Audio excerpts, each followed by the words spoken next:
요즘 인공지능 이런 이제 단어가 우리 생활 속에 이제 막 파고들기 시작하고 있고요.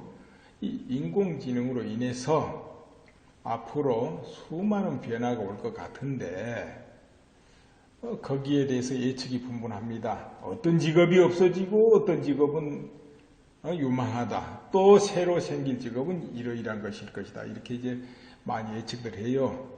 근데 이제 인공지능이 직접적으로 작용 안 해도 현재 우리한테 광범위하게 영향을 미치는 것이 있습니다. 모바일 인터넷 어떻습니까? 전부 스마트폰 가지고 다니면서 생활의 얘기로 사용하지 않습니까? 또 클라우드, 빅데이터. 빅데이터 하면 일반 생소할 수도 있겠지만은 지금 모든 이런 게 빅데이터로 지금도 해요. 모든 여러 사람의 행동 방향, 방법 이런 걸 빅데이터로 이렇게 추정을 합니다. 특히 그런 거 구글에서 많이 하죠. 구글에서. 그래서 투자 방향 이런 것도 빅데이터로 다 추정치를 내고요. 인공지능 바탕도 결국은 빅데이터에서 시작하잖아요. 모든 데이터를 모아가지고 거기서 엄선하고 찾고 그렇거든요. 또 신에너지 또는 저장사업, 산업, 신에너지 지금까지 쓰는 원자력, 석유 또는 풍력 또 태양열 여러 가지가 있네요. 지열도 있고 조력도 있죠. 그런데 이걸 넘어서 새로운 에너지가 등장할 수도 있는 거죠. 이런 것이 등장할 때 엄청난 파급의 여과를 내겠죠. 아직은 연구 중인 그런 신생 에너지가 등장할 때. 또 사물 인터넷 하는데 이거 아직은 좀 실감이 안 납니다. 그러나 우리가 사는 건물 사용하는 모든 도구가 전부 인터넷이나 자동으로 연결되고 관리되는 거. 영화에 종종 있죠. 그런 이제 사물 인터넷 시대. 또 로봇, 무인 운송. 그리고 3D 프린터도 있어요. 이 3D 프린터도 지금 활용을 좀 되고 있는데 앞으로 이게 더 발전하면 옷이고 자동차고 수많은 것을 프린터로 찍어내버리는 세상이 온다 할 때 그때 직업이 또 얼마나 변화가 오겠습니까? 손으로 쪼이고 끼우고 그거 안 하잖아요. 이제 것이 이루어지는데 이런 모든 것이 무엇하고 결합되겠습니까? 바로 인공지능을 만날 때 엄청난 위력을 발휘하게 된다는 거죠. 이런 모든 것이 인공지능을 만날 때. 네. 자, 그렇게 해가지고 사회가 급변하게 되는데, 그렇게 되면은, 없어질 직업이 있고, 그래도 그만 견디는 직업이 아니겠습니까? 10년, 20년 이렇게 보면은. 지금 드론 많이 들어보셨죠? 이 무인기, 이거 지금 군사적으로는 미국 같은 데서 활용한 지가 벌써 10년도 넘어요. 오래됐어요. 그리고 또 이미 농약을 친다, 산불을 감시한다, 무슨 촬영을 한다 이런 거는 좀 다 활용되고 있고요. 이제 우편물, 택배, 무슨 배달에 이제 이게 등장하려고 그러고 또 그렇게 시도하고 많이 있습니다. 그럼 우리나라 같은 경우는 워낙에 밀집되고 좁아가지고 드론 날아다닐 자리가 있겠냐 하긴 합니다만은 그래도 지방이나 좀 먼 지역에는 굉장히 유용하게 이게 쓰이지 않을까 싶어요. 자, 그렇게 될 때 사라질 직업군들이 있다. 뭐냐? 택배 배달, 음식 배달, 우편 배달, 무슨 드론으로 약도 치니까 해충 박멸, 이런 경우가 이제 많이 위협을 받는다는 거죠. 이거 또는 긴급 뭐 구조라든지 이런 경우 사진 기자 뭐 사라지질 않겠지만 이 드론이 그냥 날아다니면서 앵간한 거 다 찍어대니까 아마 좀 영향을 받겠죠. 근데 우리나라는 다닥다닥 도시가 붙어가지고 참 드론보다는 시내를 조용히 무인으로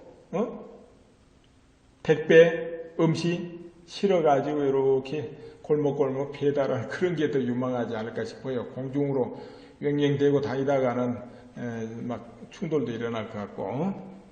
자, 그런데 이 무인 자동차 이거는 뭐 온 세상이 다 차 타고 다니고 집집마다 차가 다 있고 운전대 다 붙잡고 있잖아요. 그러니 이게 무인화되고 인공 로봇이 가미될 때 또 대혁명이 일어나죠. 그렇게 되면 또 얼마나 많은 직업이 또 사라지겠습니까? 택시, 리무진, 버스, 대리기사, 뭐 렌터카, 뭐 회사 직원, 화물 운송기사, 이거 뭐 다 그냥 아무래도 다 사라질 수밖에 없습니다.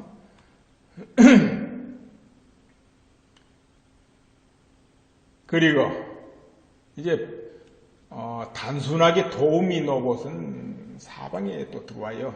소매점, 마트, 또 매장, 또 자그마한 식당 이런 데 들어와서 어서 오십시오 뭐 안내하고 갖다 잠깐 가져다 주고 그리고 식당 안 주방 안에서 뭐 라면 끓여내고 이런 건 뭐 그냥 쉬운 거죠.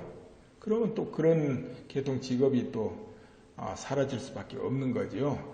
그래서 이업받는 게 영양사 뭐 이런 분들도 이업을 받을 수밖에 없어요. 의료노봇 이 로봇 수술, 외과 수술 그 인간 손보다 더 정확하게 한다 그러잖아요. 아주 민감한 센서를 달아가지고 이렇게 될 때 의사들이 하는 숙련도를 넘어서 상당한 부분을 이 로봇이 감당할 거예요. 그렇다고 해서 다 교체는 안 되죠. 왜 그러냐? 정말 고도로 오래 숙련되고 많은 그 경험을 가진 그 어떤 그 전문의가 필요한 분야는 대체가 안 되죠. 어려워요. 그런 경우는. 아무리 로봇판 어쩌고 해도 로봇판을 그분들이 움직이는 거지 뭐 로봇이 그걸 감당하기 쉽지는 않을 거예요. 지금도 병원 가면은 정말 유능한 분한테 특진해가지고 더 비용을 지불하면서 가서 몇 마디 들어보고 그러잖아요. 판단을 해달라 하고.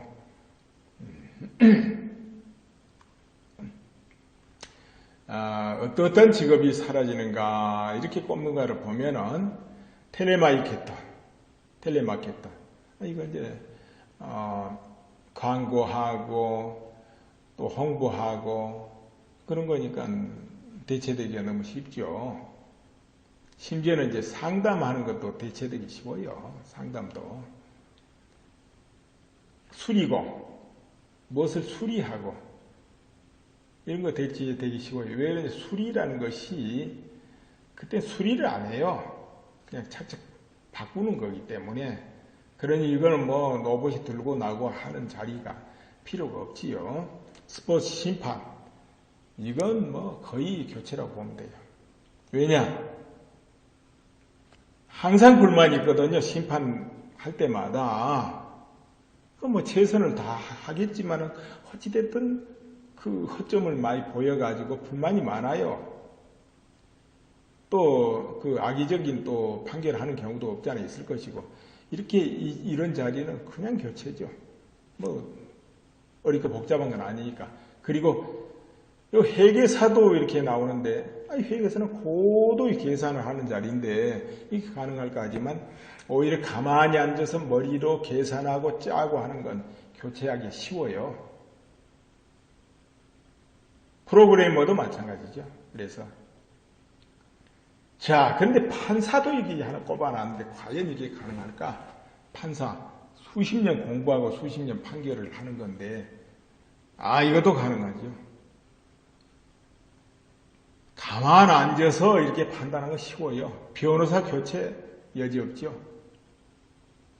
얼마든지 그거 다 대체됩니다. 수십 년간의 판례와 데이터 탁 축적해서 그리고 또 수많은 변수 해가지고 하면 인공지능 아니라도 할 수가 있어요. 프로그램을 가지고도. 그런데 이제 국민 정서가 그래도 사람이 판단해야지 하면은 뭐 10년이 돼도 안 바뀌고 20년 돼도 안 바뀔 겁니다. 그러나 판결이 뭔가 미흡해. 응? 국민 정서하고 안 맞아. 이렇게 되면 국민들 교체 요구가 커질 수 있어요. 그러면은 인공지능으로 바꿔질 수가 있는, 교체될 수가 있는 겁니다.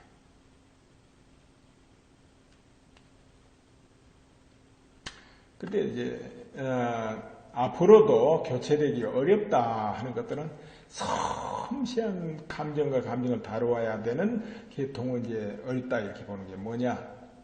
성직자 아니면 심리치유, 그 다음에 초등학교 교사 이런 경우는 이제 정말 섬세해야 되거든요. 또 사회복지, 문화 이런 계통 종사자들 왜? 이거 인간들 나이가 이제 계속 늘어가고, 지금도 80, 남자 82세가 넘는데 평균 나이가, 그럼 90, 100 이렇게 살게 되는데, 여기 필요한 게 뭐겠습니까? 사회복지 아니에요. 복지. 여기 종사자들은 점점 늘어가야 되고, 또 다양해져야 되기 때문에, 임금이 낮더라도 교체 대상이 아니죠. 그 요양병원에 환자를 일으키고 눕히고 청소하고 이런 경우는 이제 로봇으로 대체될 수 있지만은 그보다 조금 섬세한 부분은 좀 거부 반응이 있어서 잘 안 될 거예요.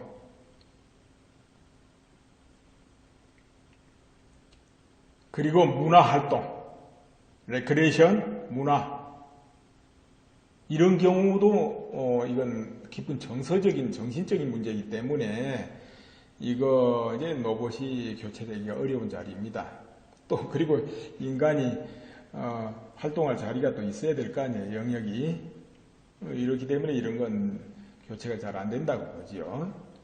그런데 교체는 일단 단순지, 그저 반복 작업하는 거는 다 교체 대상이라고 보면 돼요. 근데 예외가 있어요. 단순직이라도 그 소수직은 교체한다면 왜 안 될까요? 그거 프로그램 만들고 뭐하고 투자 비용이 아까워서 안 하거든요. 자, 그런데 수많은 사람이 연관된 건 설령 투자 비용이 많이 들어가고 굉장히 어려운 기술이라도 그건 합니다. 왜냐? 기업에서 거기를 개발해서 성공하면 굉장한 수익을 내기 때문에 그래요. 그러니까 무인 자동차 같은 것이 바로 타겟 되는 거예요.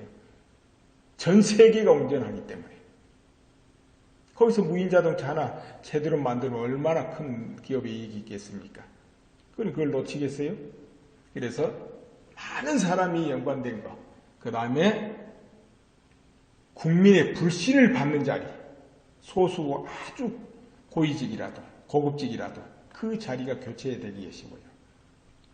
또 정신으로 가만히 앉아서 계산하고 이렇게 연결되고 짜고 이런 거 교체하기가 쉽습니다. 그래 감정을 다루는 정신직업은 교체가 어려워요. 그리고 오래 10년, 20년 오래 숙련, 숙달을 시켜서 완성해 가는 그런 기술직은 교체가 어렵습니다. 그런 경우는. 그런 경우는 어려워요. 그리고 온갖 변화, 변수를 진두지휘하는 그런 직업도 교체가 안 되죠. 예를 들어 영화 감독이라든가 이런 경우. 그 온갖 복잡성을 다루기 때문에 그거 보고 인공지능이 해내기 어렵죠. 그러니까 교체가 된다 하면은 반복 단순지, 또 단순직이라기보다는 또 수많은 사람이 연관돼서 기업이 이익이 날 수 있는 그 자리, 또 소수라도 너무 고임금이 들어가는 자리, 아니면 국민의 불신을 받는 고급직도 교체 대상이 된다. 이렇게 보면 되고, 교체 안 될 대상은 아주 섬세한 감정을 다루는 그런 정신계통은 교체 안 되고, 그 다음에 실버 세대를 관리하는 그런 복지, 문화, 사회 이 계통도 교체가 안 될 것이다. 이렇게 보는 거죠. 그럼 주식 같은 거 어떨까요? 애널리스트든 펀드 매니저. 그것도 교체되죠. 당연히. 인공지능이 더 잘할 테니까. 더 선택 잘하고. 개인들하고 시합을 벌리면 개인들이 거의 다 지겠죠? 물론 개인들도 살아남는 방법이 있어요. 장기 투자하는 거죠. 원리 원칙대로. 그러면은 인공지능하고 대등하게 싸울 수 있겠죠. 자, 이렇게 되면은 교체가 되는데, 그렇다면은 새 기술은 과연 얼마가 또 생겨나가지고 실업구제를 할 것이냐? 이건 거의 조금 비관적이죠. 왜 그러냐? 없어지는 것보다 생겨나는 것이 많을 것이라는 거죠. 한 5대1 정도로. 그렇다면 다 실업자 만들어 버릴까요? 그건 안 되죠. 무작정 다 교체되고 일자리 잃은다면은 그 국민 정서가 그걸 용납하겠으며, 또 통치하는 사람 입장에서 마냥 그걸 보고만 있을 수 있겠습니까? 그래서 조절해 나가면서 또 일자리가 없으면 없는 사람들이, 일자리 있는 사람들이 한마디로 먹여 살리는 구조가 되든지 어떻게 돼가지고 사회적으로 보장을 하든지 해서 같이 살도록 하겠죠. 그러다 보면은 앞으로 세상에는 사람들이 은퇴를 하고 이제 은퇴란 게 없어져요. 그때 새로 직업을 찾아야 되니까. 그로부터 또 40년, 50년 살아야 되는데 어찌 거기서 은퇴로 끝내겠습니까? 이제 개념 바꿔서 다시 직장 또 잡아야 되는데, 그래서 나이가 든 세대들은 아무래도 또 이 사회 복지 문화 활동을 또 활발하게 하는 쪽으로 가야 되지 않을까. 또 정신교육 쪽으로 많이 직업을 전환해야 되지 않을까, 이런 생각도 해봅니다. 아무튼 다 실업자 돼서 놀게는 안 될 거다. 또 그렇게 되면 안 되고요. 새로운 직업이 많이 형성될 거예요. 요즘 줄기세포를 이용해서 생명공학 수많은 지금 연구가 진행되잖아요. 그럼 그것이 정말 본격적으로 치료에 적용되고 이제 파생되기 시작하면 거기 또 많은 종사자들이 또 나올 거예요. 제조하는 공장에도 근무해야 되고 또 그에 따른 직종도 많이 생기고, 아무튼 새로운 고급 직장들은 많이 생길 것인데, 우선 직장을 잃는 사람들은 또 그에 따른 어떤 사회 보장이 따를 것이다. 또 직장을 만들어서라도 맡길 것이다. 또 그런 직장이 문화, 사회, 복지 쪽이 많이 생길 것이다. 이런 예측을 해보면서 오늘은 이만 줄이기로 하겠습니다. 감사합니다.